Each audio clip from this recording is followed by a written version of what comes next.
ఈరోజు నేను చేయబోయే రెసిపీ అరటికాయ టమాటా పులుసు పెడుతున్నాను.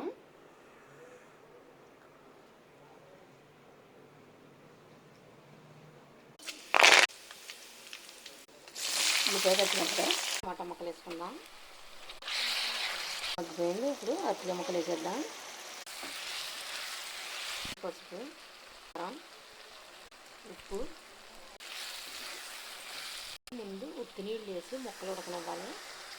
అరటికాయ ముక్కలు ఉడికిపోయినాయి. పులుసు వేసేసుకుందాం. చింతపండు పులుసు.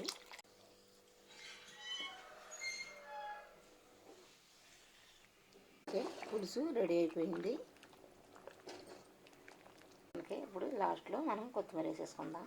ఇలా మీరు కూడా ట్రై చేయండి. ఈ వీడియో కాకుండా మీకు నచ్చినట్లయితే లైక్ చేయండి.